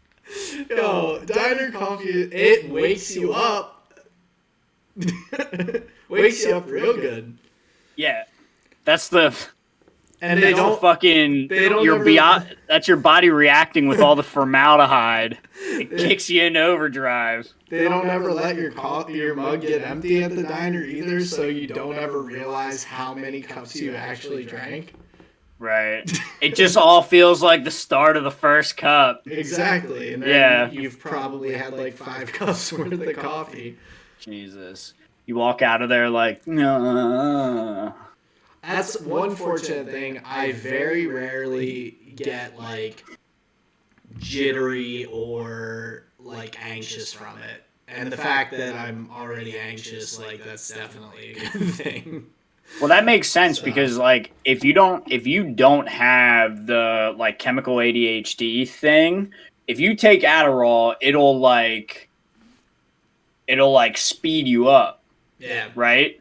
But if you take it with the chemical imbalance, it like hones you in. Yeah. So that makes sense that caffeine is just like you don't get jittery. It's like that's where your body is comfortable. Yep. Yeah. But also at the same time, if I like don't drink caffeine for a bit. Like if I'm like on vacation or something, I just like don't make coffee for like a few days or anything. I don't go into like withdrawal or anything. Wait, you don't? No. Oh. Fortunately. It'd suck if I did. I don't want to be getting the shakes from not having a cup of coffee. Yeah, that'd be pretty intense, man.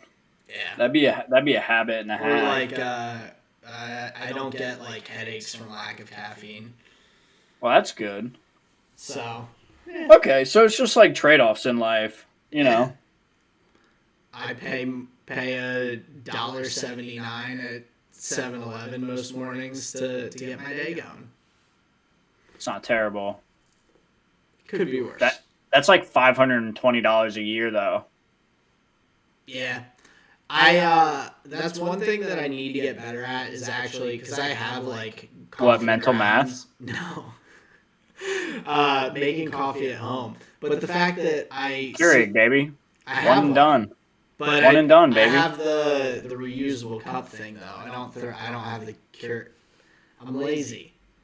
And I don't sleep well, so I wake up late, and by the time I'm like the point of the single cup is because you are lazy. That's the idea. You just fucking place it, crack it, go shower, and then it's done. And then you just throw it the fuck out. Why would you get the washable cup? You might as well just do the whole fucking. Because it's cheaper. Come on, son. No, it's not. No, it's not. Because then you go to Dunkin'. Yeah. It's not cheaper. Well, it's not cheaper if I don't use it.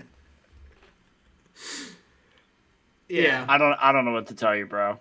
I don't know. I'm just trying to make it through life one day at a time, one coffee. And it sounds like you are riding the struggle bus. Always. That's my life. I'm used to it. Yeah. Jesus, man. I've got my share of I've got probably more than my share of issues, so I feel like the coffee is one of the like lower down worries.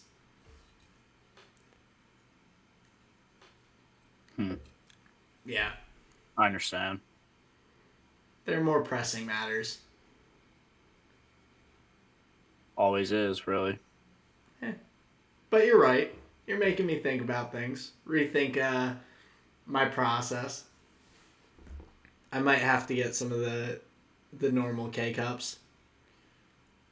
See if I can remember to make my coffee in the morning.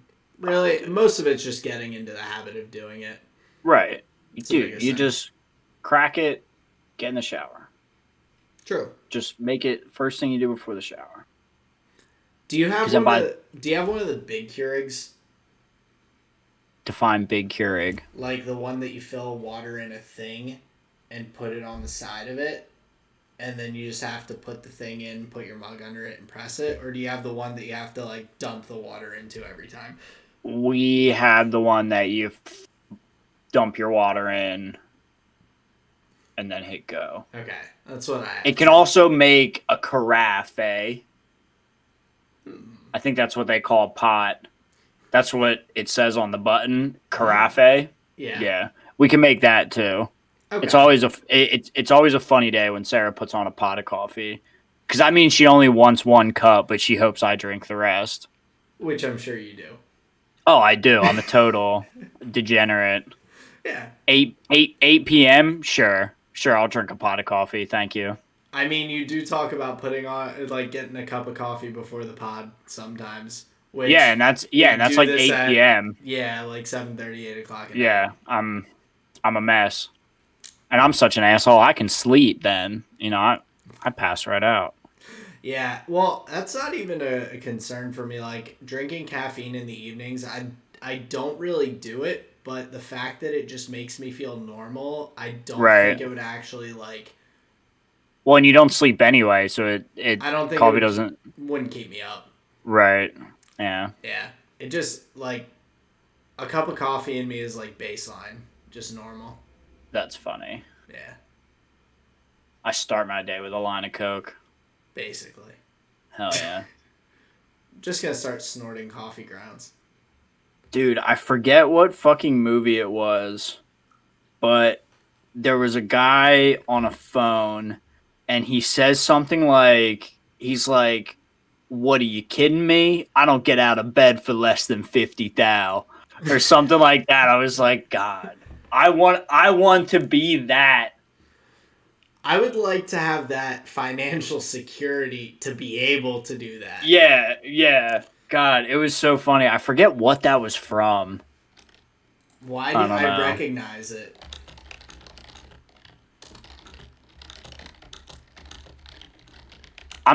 My bet is gonna be like it's something from like It's Always Sunny in Philadelphia. What's coming up? Linda Evangelista? No. Yeah. I don't go near that shit. I'm on 3, bud. I don't know. I'm just finding. Oh no, I was just saying I'm on glass of wine number 3. Oh, I'm on beer number 3. So hell cheers. Yeah, bro. Alcoholics unite. Mr. and Mrs. Smith, Vince Vaughn says, Yes! I don't get out of bed for less than $500,000. Yes! Yeah. Yes! It's when the hit for them comes up. He's talking to Brad Pitt, and he's like, what? What, are you kidding me? I don't get out of bed for less than $500,000. Yeah. Where he's like, no, I wouldn't kill you. Yep. Oh, fuck, that makes sense. Yep, okay. There you go. Nice. That's so funny. Damn, that movie is awesome. That's another one I haven't seen in a long time. I'm like, deep cut. You're giving me things weekly that I need to like revisit. So Idiocracy and Mr. and Mrs. Smith. All right. Do you know the scene after they fight in the house, and they're like having that like heart to heart, figuring out yeah. Okay, deep cut. Little known fact about me: I used to be a serial killer. No, close. I believe it would be. I don't know. Maybe at the time, you may have classified it as pathological lying. I just lied all the time about everything. For what reason? Just because you could? I think, well... And what age range are we looking at? Like, high school, middle school, like...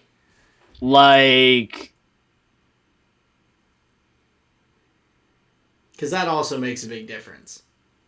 Probably from like elementary to like a little bit before like 9th grade. Okay.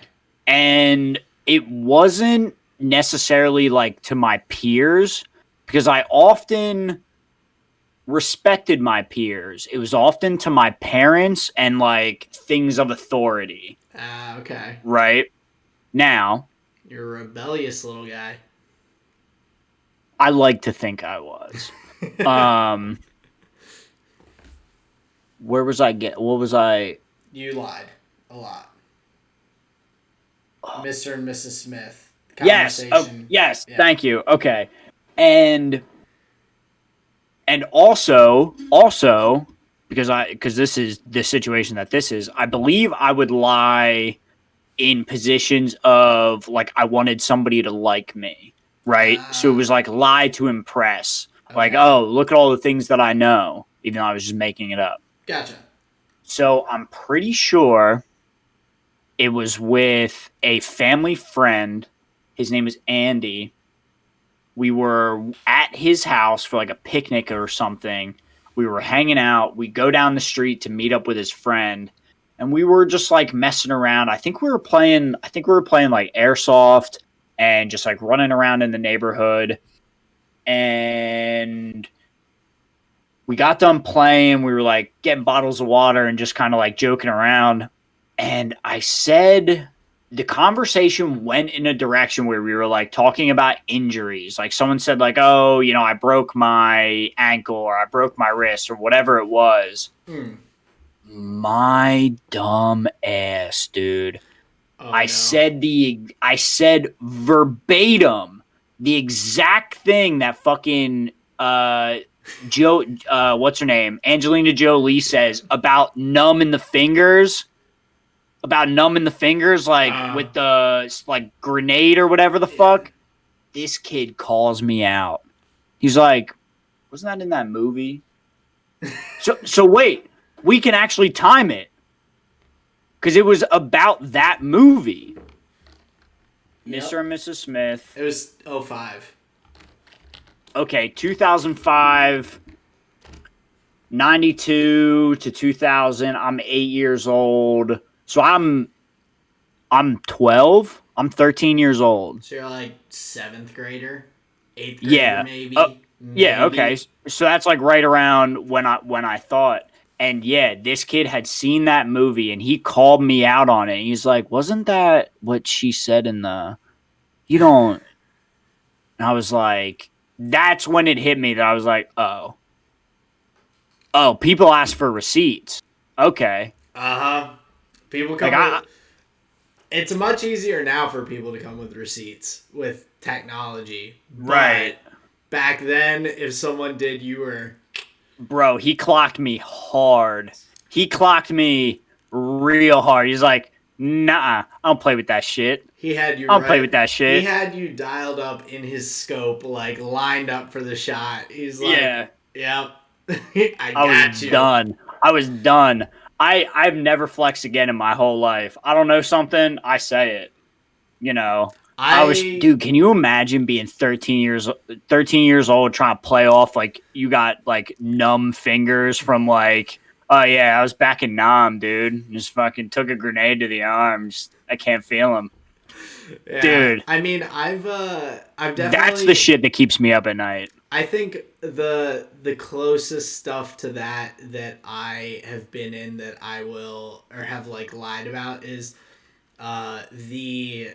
Like when someone is like, oh, like, you know this show, and you're just like, yeah.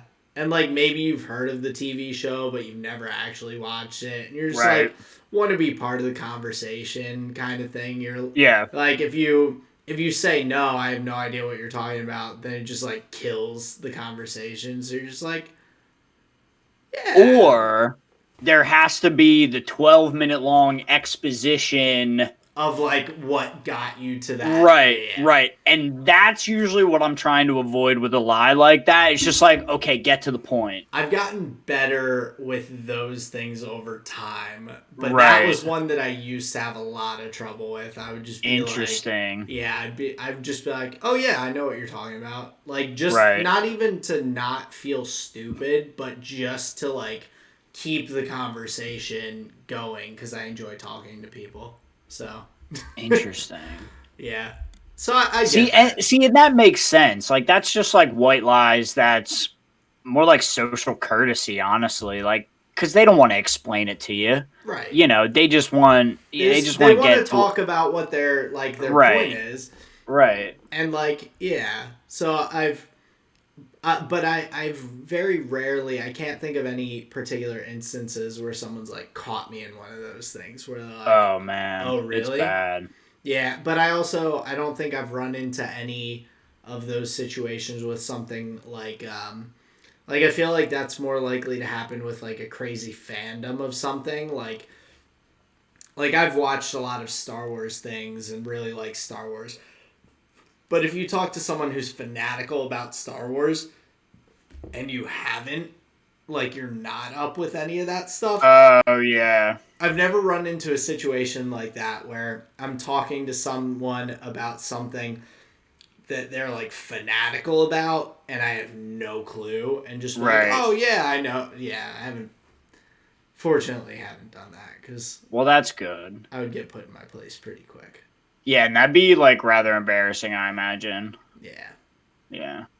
But yeah, it was pretty bad. I remember my parents like That was a big thing with them. Is they always told me like they couldn't trust me because they knew like every time they figured that every time I was opening my mouth, I was just lying.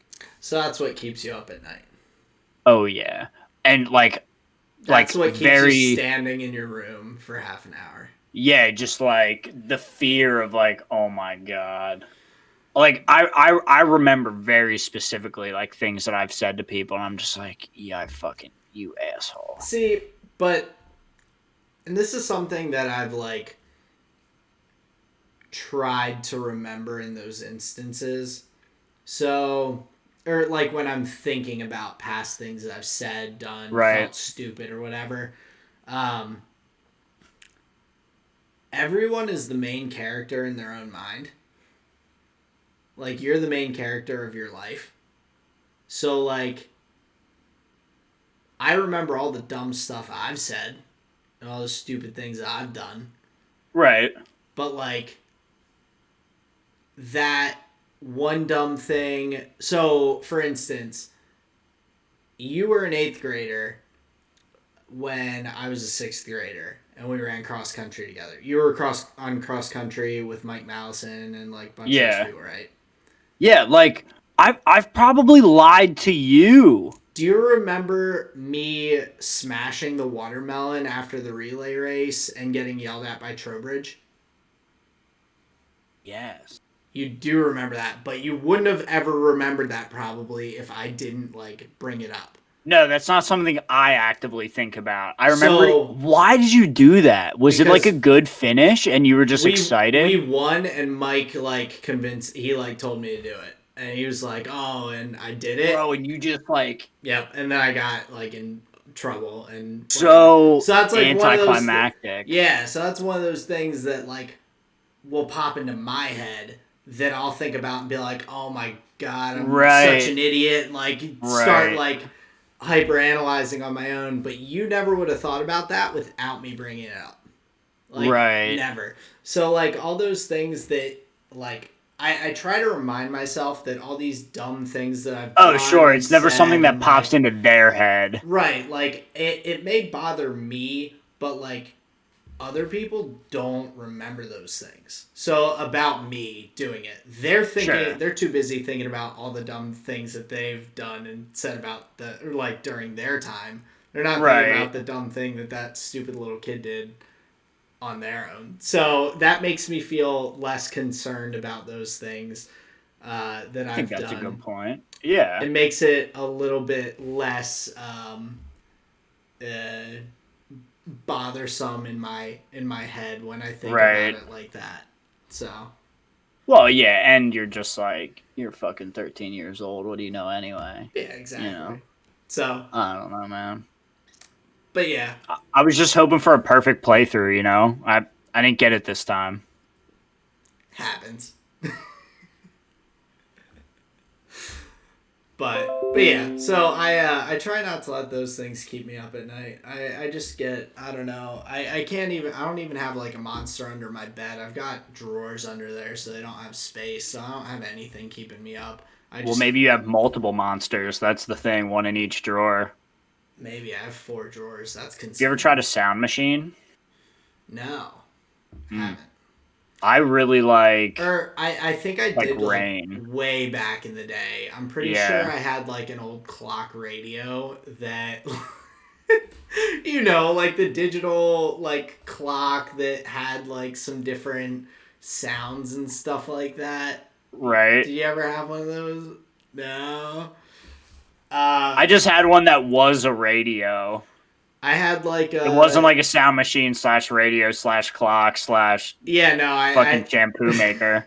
There's no shampoo maker, but I had one that was like, it was a clock, it was a radio, and then like it also had a little setting thing on it that it would make like ocean noises and stuff like that. Interesting. It was fine. Yeah. I always have my air conditioning on with the fan on. Okay, so there is like some white noise playing. Yeah, I'm not like a psychopath just like trying to fall asleep in silence. Like, no, dude, I feel like most people do just try and fall asleep in silence. Yeah. Oh, maybe Yeah. I am the psychopath. It took me a long time to break the habit of like having music on when I slept. Like I would have to fall asleep to music. Yeah, no, I did that for years and years back in like high school and like Try it yeah, again. Yeah. I don't know, man. always had music and stuff in the background. Right. I need like background noise. Yeah. Yeah. Hmm. Yeah. It was a super long tangent, but it was a fun conversation. Yeah, that was a pretty long tangent. Yeah. But Sad Boys episode. sad boys. Reminiscing about the past and all of our mistakes. I think it's good though. Oh, definitely. It's pretty medium, I would say. I don't think it's a negative thing, especially when Sure. you can talk it out with someone else and you can like I don't know, get different perspective on it than what you had. I think it makes Yeah, if you can learn something new about it. or like the things that like bother you, I think if someone else can cast like a less uh dark light on it. Oh, dark light, I don't know. When Black light. yeah. Shine a black light on it, dude. Yes, exactly. Okay, no. I'm just gonna derail this. I'm gonna derail it. Go for it. Speaking of reminiscing, do you remember fucking Room Raiders on MTV? Yes. Dude, the best part was when they broke out the black light on the dude's bed, and it was, how much are you coming on your sheets? And some were terrible, and some were like pristine. But the one, man, you knew the ones, bro. You saw it. You saw it before the light was even on. You were like, ew. And the girls were just like, get me the fuck out of here. It just made me think of all the other amazingly awful shows that MTV had back in the day. Next is one of them. Motherfuckers would just hop out that bus and girls would just be like, nope, nope, next. But that's not the one that I'm thinking about specifically. The big Which one are you thinking about? Parental Control. Where the parents hated the kids' significant other, and they would set them up on like 3 different dates, and then they would have sit there on the couch. And then they'd have to choose between their crappy boyfriend or girlfriend or one of these people. The new ones. And while they're all in the same room together. Dude. And the disappointment on like the dad's faces when their baby girl picks the crappy boyfriend that they hate to go back to. Well, it's that thing of like, I can't believe this is the guy that's fucking my daughter. You know what I mean? Because like, dude, you have to know they're 17. Yeah, but what do you think they're doing? It's just wild. Like MTV was out of pocket, like big time, way out of pocket. Shows. Yeah, and we watched it for pure entertainment. Room Raiders, Next, a dude would hop out the bus and the girl would be like, I don't like mohawks, get back on there. Well, and wasn't that the one where it was like, and then you could go to the second date or you could take like the 150 right there? The dudes could just take the money. Yeah. And someone would be cold and be like, yeah, I'm just, thanks, that's rent. Yep. Fuck that bitch. Like, Jesus, man. Yeah, so cold. So cold.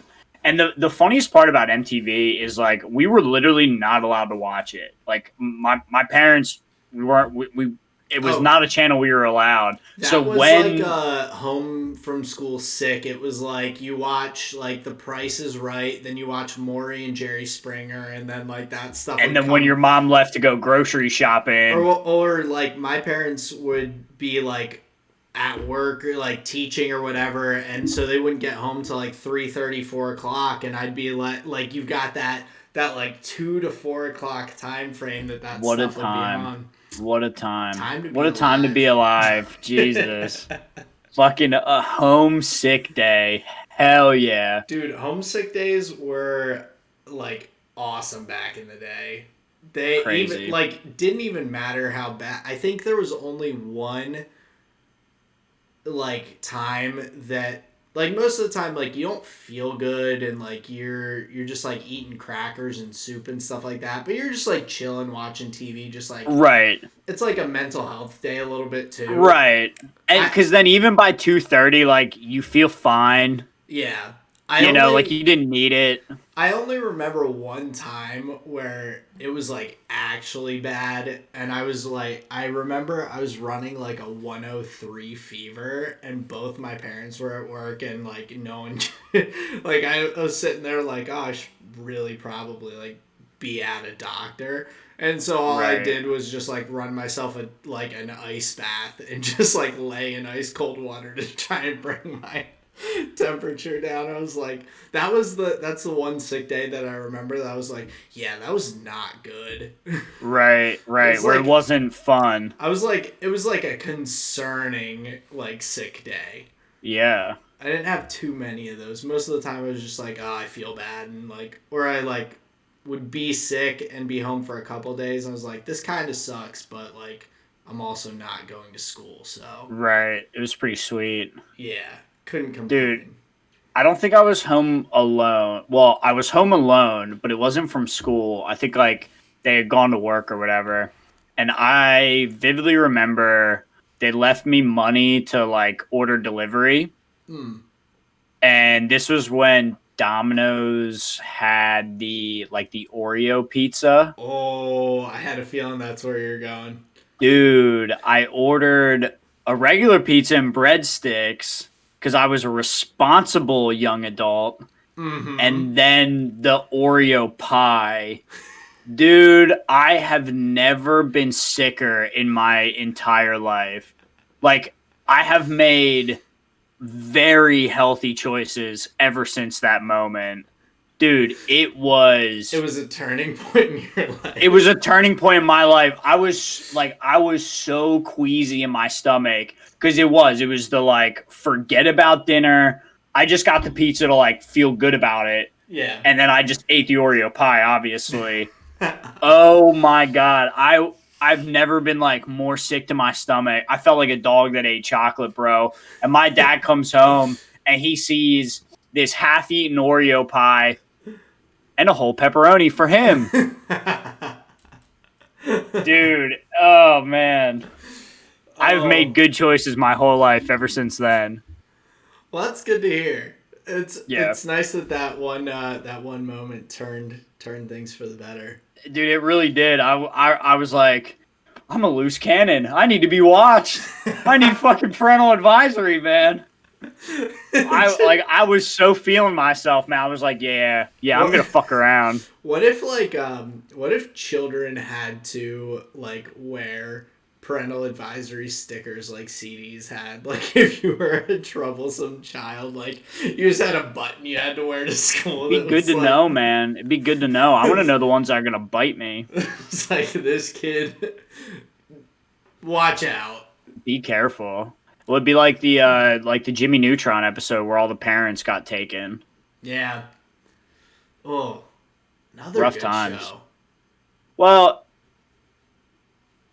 another nostalgic show. Yeah.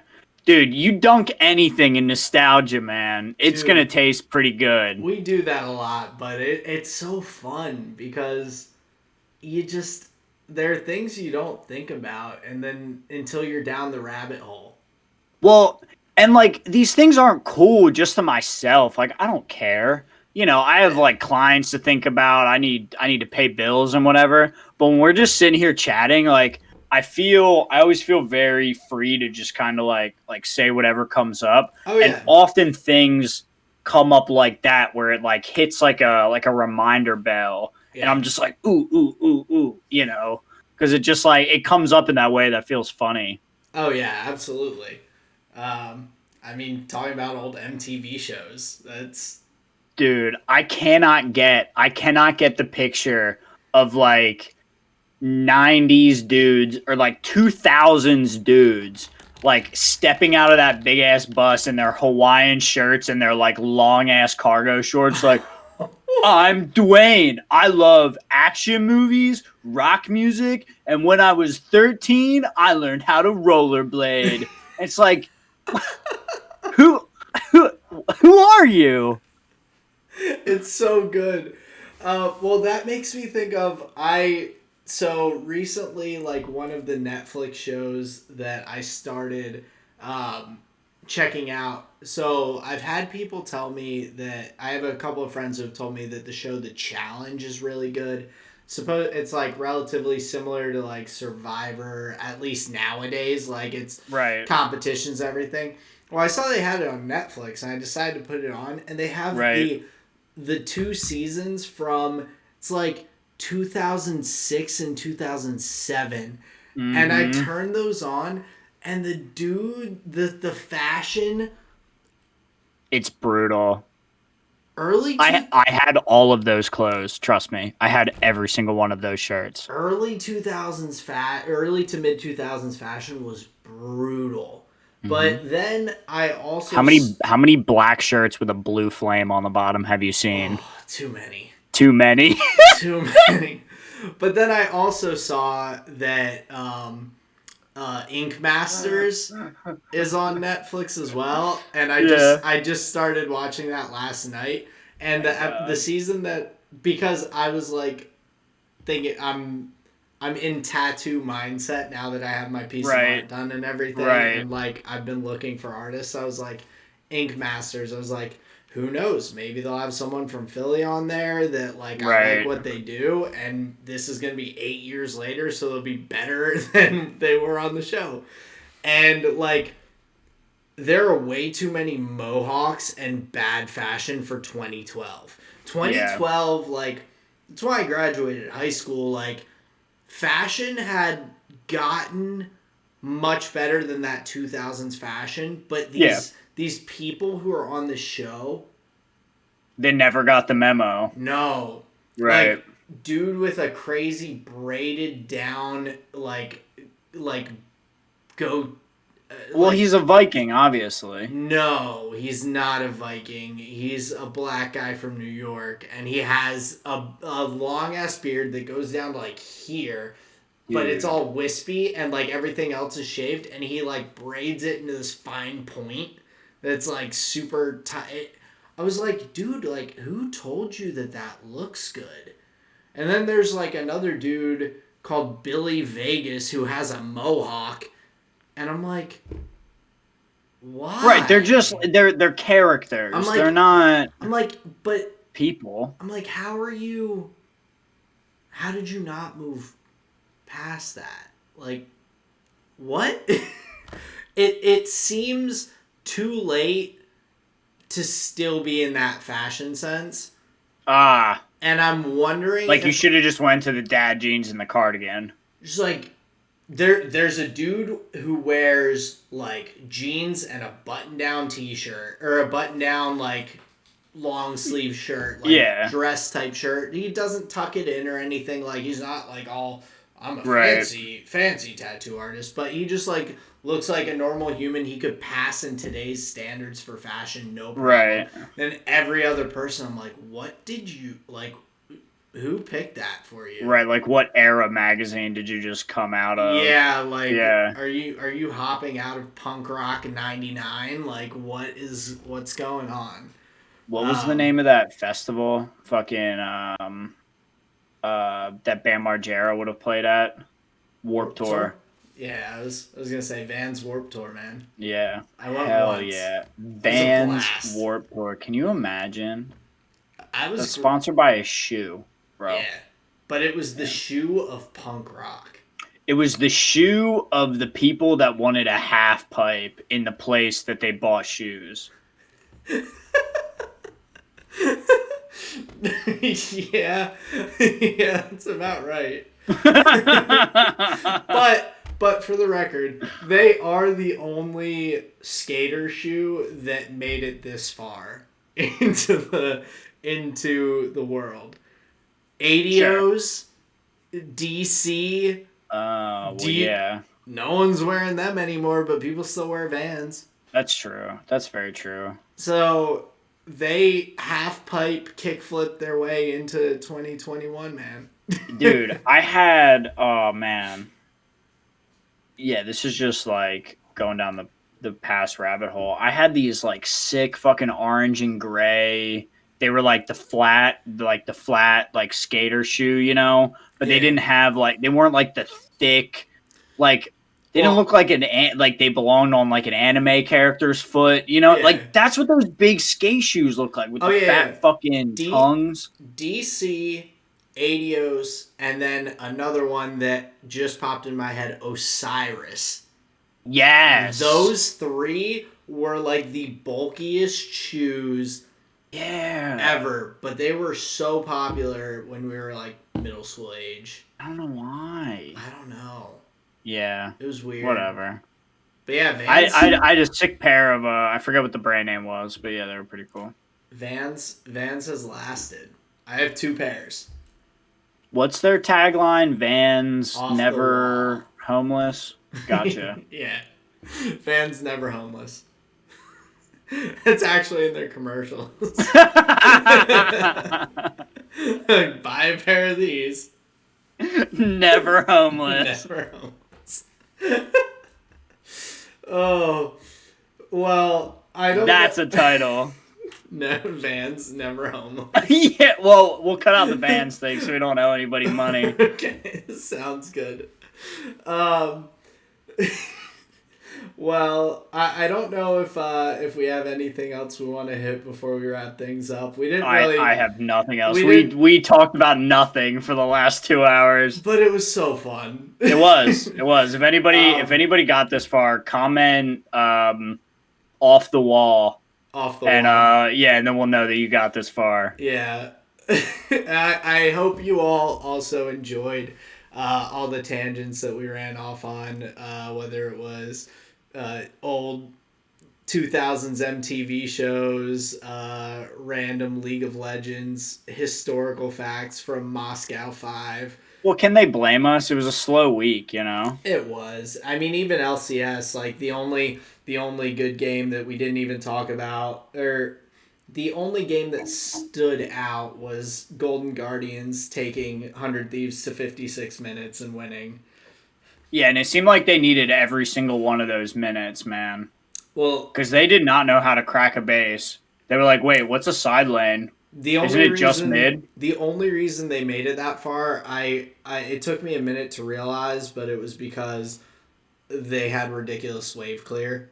They could just drag it out indefinitely. Mm-hmm. They had the Janna, Sivir, and then Tristana. Like, who can push down that?